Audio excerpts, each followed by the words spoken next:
Psychoanalysis, transaction analysis. Namaste.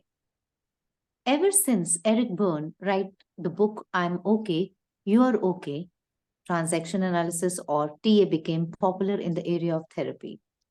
How does transaction analysis relate to psychoanalysis is an area we explore today with our guide, psychoanalysis consultant Himanshu Vedyaji. Namaste, sir. Namaste. So we start with our usual question. What is transaction analysis?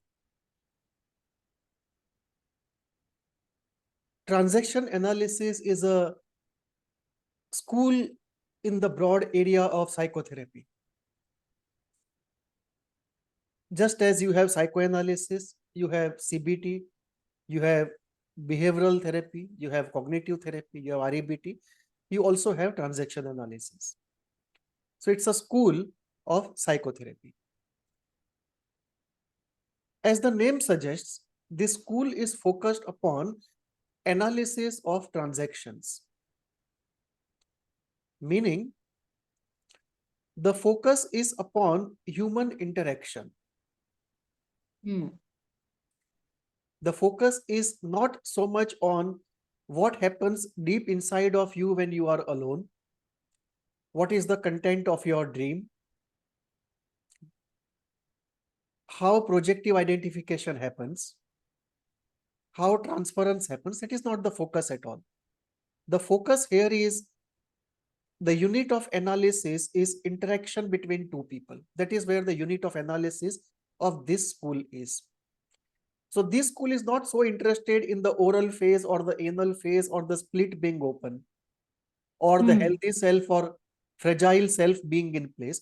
This is focused upon interaction between two people. That is the most elemental unit of analysis for this school. And this interaction between two people is called a transaction. So the most fundamental, elemental constituent of interaction between two people is a transaction. And analysis of that transaction is what this school focuses upon. This school was propounded by Eric Berne. And he wrote a famous book, I Am Okay, You Are Okay. And in this book, he proposed this model of psychotherapy. Very interestingly, Eric Berne himself was also exposed in depth to psychoanalysis. So he came with a background in psychoanalysis. He was not a novice. The way he differentiated himself from psychoanalysis was very interesting, just as the way Beck differentiated himself, because Beck, who founded CBT, also was trained in psychoanalysis. Oh. Yeah. Similarly, Eric Berne also was deeply exposed to psychoanalysis, and then they created their own systems very different from psychoanalysis. Eric Berne put the core difference as this between transaction analysis and psychoanalysis. The core difference that he put was like this. He said that when we observe a transaction between two people, what people think, say, and do comes from a particular place. And that particular place, if we analyze, we see that that particular place from which everything comes is essentially a space with three zones: the zone of the child, the zone of the adult, and the zone of the parent. So all the time, a human being is thinking, speaking, and doing stationed in the inner world, in his child, in his parent, or in his adult. So everything that we think, speak, or do comes from these inner anchoring stations. Now, when that is the case, that I am interacting with somebody and I am operating out of my child, and the other person, of course, also is interacting out of these three. So most likely, if I start interacting out of my child, the other person starts interacting out of his parent. Mm. So this is where a transaction is created between his parent and my child. And then you have all the combinations. It can be child to parent, it can be parent to child, it can be child to adult, adult to child, it can be parent to parent, adult to adult, child to child. And therefore, we will have broadly two types of transactions: healthy transactions and difficult transactions. And in the difficult transactions, the most difficult will lead to a traumatic situation. So then we can talk about straight transactions and crossed transactions in his language, or we can just say healthy transactions and unhealthy transactions, or good and not good transactions. So this is how transaction analysis looks at human interaction, and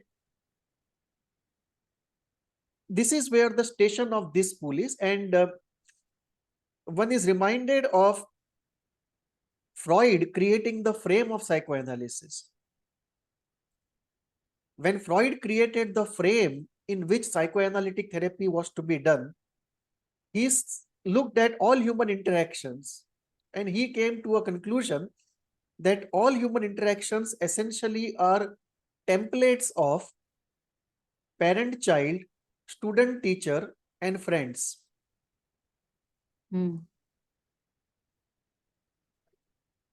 Or some people, instead of friends, will say siblings. Now here, and therefore Freud felt that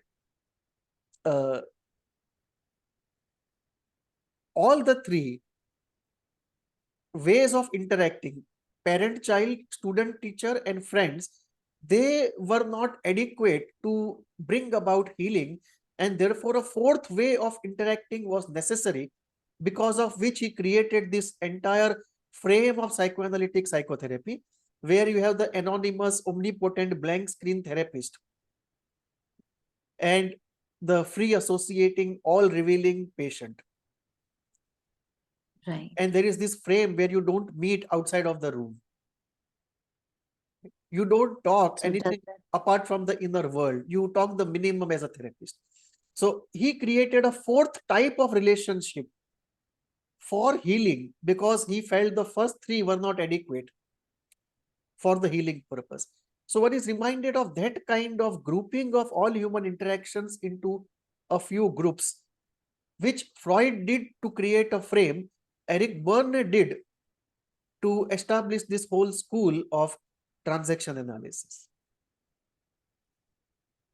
Very interesting and fascinating, because eventually when we look at the way in the therapy room, the therapist speaks, at times there is identification with the parental version of the client, or that of a sibling, and how then in the classic psychoanalytic way, the bare minimum interaction and total free space is given to the client for free expression at times. So that brings us to another part of this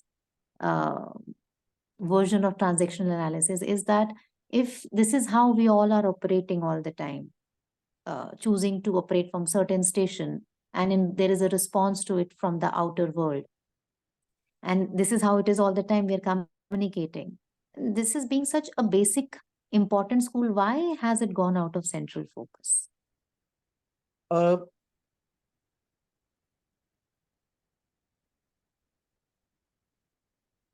Just before I go there, I forgot a point. I just went to somewhere else.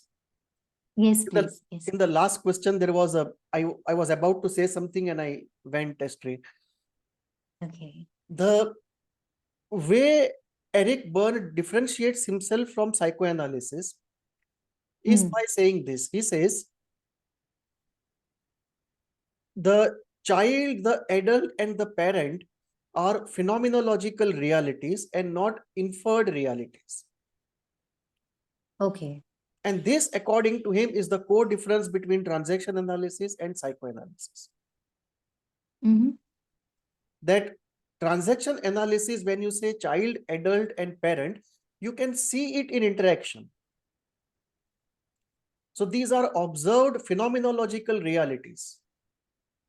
Whereas psychoanalysis largely is about things which are inferred, which are deep, which are repressed, which are unconscious, which are interpreted, which are esoteric, some will even say insidious. So the core difference between psychoanalysis and transaction analysis is that while psychoanalysis goes deep within into things which are esoteric, uh, amorphous, hazy, deeply repressed, mostly inferred, mostly interpreted, mostly discovered, it's almost as though the unconscious leaks itself out unwantingly, and by mistake we find ourselves. Whereas transaction analysis is more phenomenological. You can see the child, the parent, the adult in action. In that sense, transaction analysis is between psychoanalysis and behavioral therapy. Hmm. If you look at the space, it's between behavioral therapy and psychoanalysis, where, like behavioral therapy, transaction analysis is based upon something which can be observed, studied, and empirically investigated. At the same time, it does use child, parent, and adult, which in different language are psychoanalytic terms if you go deep inside. So it is in between the two.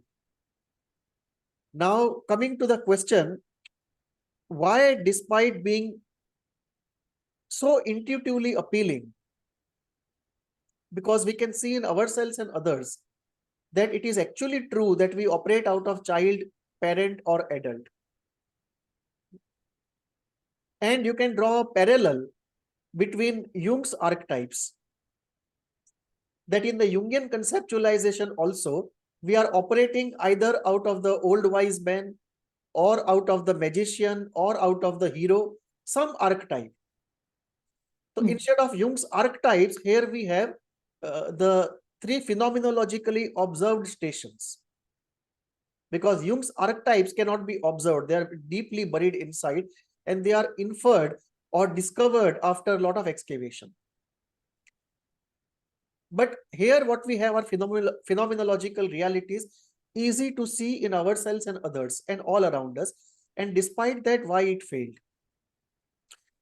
I should not use the word failed, but let me say why it is not at the center of the psychotherapy world. Right. The answer goes in this, that when people put it to practice, in mild and mild to moderate cases, it could be worked out. But in moderate and moderate to severe and severe cases, it was difficult to get results. And the reason was this: unless you go into the deeper part of why in interaction with person A, the child in me evokes, why not the adult? And once the child evokes, why does he evoke in a particular way? And when my therapist tells me that this is a place where your adult should be activated and not the child, why am I not able to do it despite the best of my willpower? And that is where the deeper psychoanalysis comes in, that because of some deep psychoanalytic phenomena, the child is evoked in the presence of somebody. And the child of mine and the child of yours is not the same. And the specificity goes back to our own constitution and early life experiences and very early life psychoanalytic phenomena. So unless those deeper phenomena of which this child, parent, and adult are manifestations, unless those deeper phenomena are addressed, it is very difficult by will and by awareness to heal this faulty adult parent child transactions. And what happened with cognitive therapy, what happened with behavioral therapy also happened with transaction analysis, that when we look at moderate to severe and severe cases, unless you go deep into the psychoanalytic domain and start working at the depth of the pathology, it's not possible to do it top down. By a recourse to will, or by recourse to awareness, or by recourse to action, which are very macro and on the surface phenomena. So this made it very difficult to get results in difficult cases. That was one. Two, the transactions were very difficult. Like if you want to map out transaction between two people, even for a 5-minute interaction, it's not easy. In 1 minute, you will have so many transactions, and many of the transactions are complicated. They are not clean, parent, adult, or child. You will have a mixture of things. That for some time you are behaving out of the child, for some time you are behaving out of the adult, and then what caused the shift? So it's a very complicated set of transactions, because if you want to map out in transactional process terms, it's not easy to map out.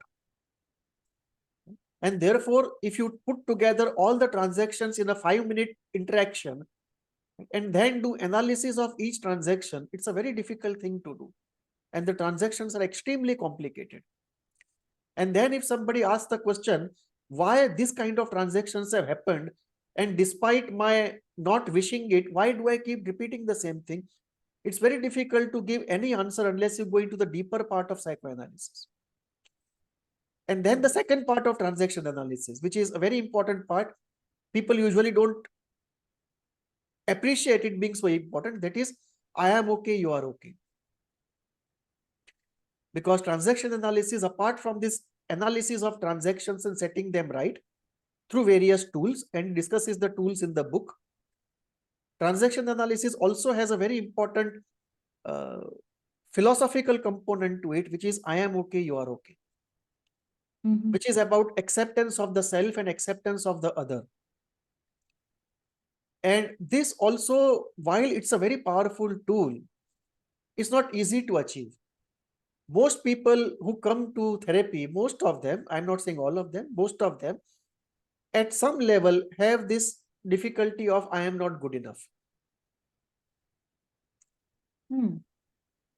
And the cure obviously is I am okay, you are okay. Because people either have the pathology I am not okay, or they have the pathology you are not okay. Right? So a narcissist will have the problem you are not okay. And a dependent will have a problem I am not okay. Histrionic, avoidant will have a problem I am not okay. Right? So either I am not okay or you are not okay will be a problem with most people. The difficulty again is the same. Despite analyzing at the level of transaction analysis in terms of parent, adult, and child, and the cost benefit analysis of what this I am not okay, you are not okay is doing to you, it was not possible to heal it completely. So the limitation of behavioral therapy, cognitive behavioral therapy also came down to transaction analysis, which is why it was not at the center. And there was one more political reason to it. Okay. The political reason was that transaction analysis politically fell between two strong groups in the psychotherapy world. Oh. Psychoanalysis and behavioral therapy. The behavioral therapy group, which was based upon something observable, empirical, which can be studied in the laboratory, they did not find it empirical and behavioral enough. They found the shades of psychoanalysis unacceptable. Right. And psychoanalysis did not like it because he was moving away from psychoanalysis towards something else, towards a more macro station. So politically, it fell between two very powerful groups, and it did not have adequately powerful leaders or ideas to really counter these two established schools and leaders of those schools. So this is where, although it's intuitively so appealing and so effective in mild and mild to moderate cases, it has not been at the center of the psychotherapy world. So just correct me what I'm getting in touch with. Like for in psychoanalysis, for these kind of transactions, we do see defenses at work. And while in this transaction analysis, it might seem to be a conditioned version of the response. It is not addressing to the deep core response which is coming. It is just seeing the surface part of it. Similarly, how it would be addressed in the cases of where the psychoanalysis observes the client getting into a regressed position of some stage, oral stage or any other stage, and that of transference. So where there is a unconscious transaction happening. So if this is so, how does it relate to psychoanalysis, if at all it does?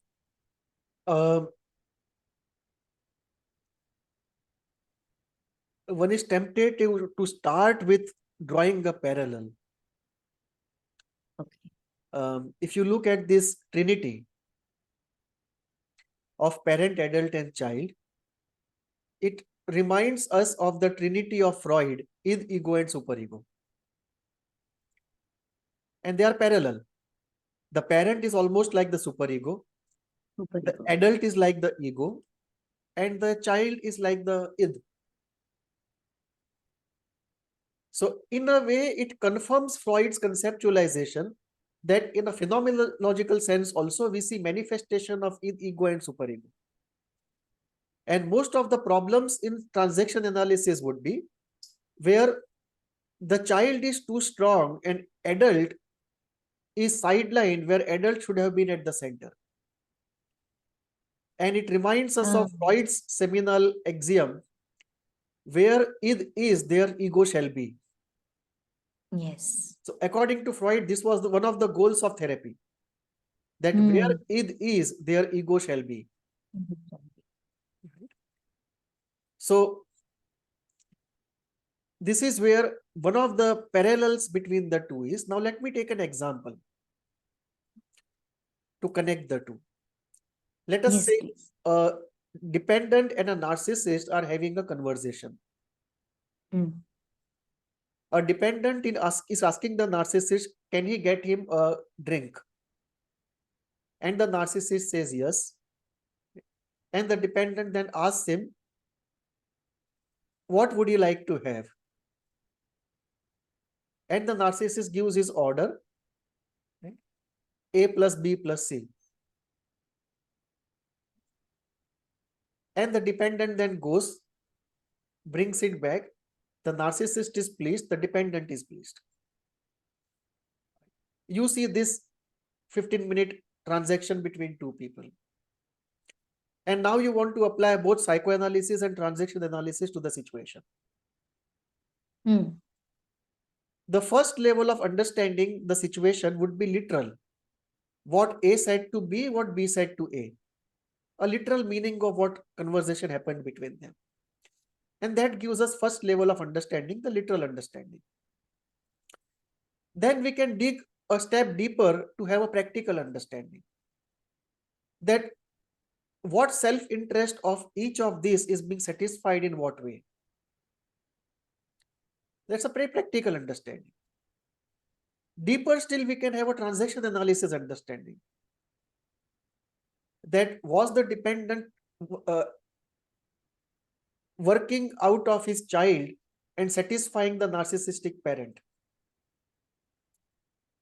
That in TA terms, it was a child-parent interaction. In DSM terms, it was a dependent narcissist interaction.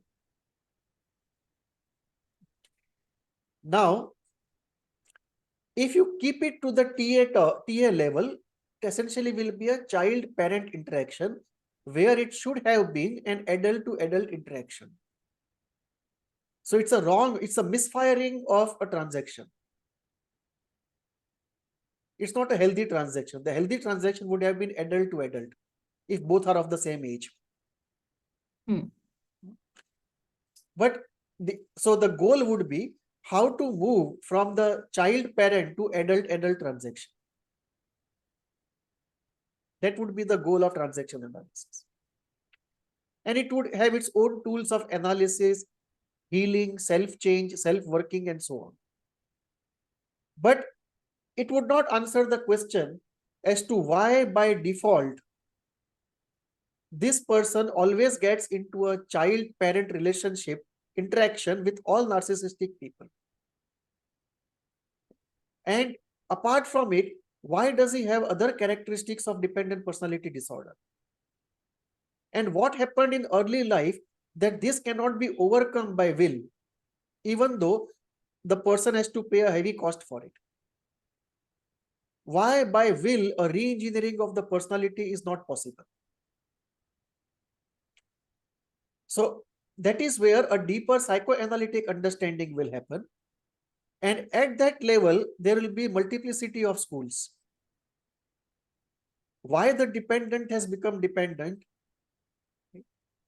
The Freudian school, the Kleinian school, the Coasian school, all of them will have different explanations. And as if this was not enough, I have created one more, which is the Valley Junction model. Right? To explain all personality disorders. So I would combine elements from different schools and create my own Valley Junction model with a lot of innovations built in. So that will be a deeper psychoanalytic understanding.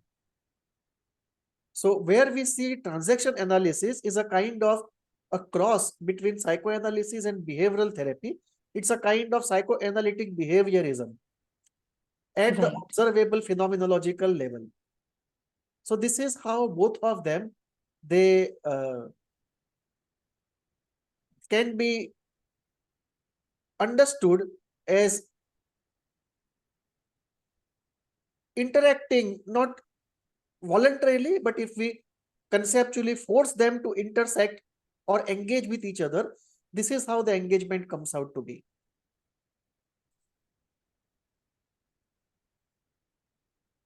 So can this transactional analysis be used in psychoanalytic psychotherapy or in other therapy formats? It can be. Zoom tells me only 3 minutes to go. So I think we can take it up in part 2. Right, sir.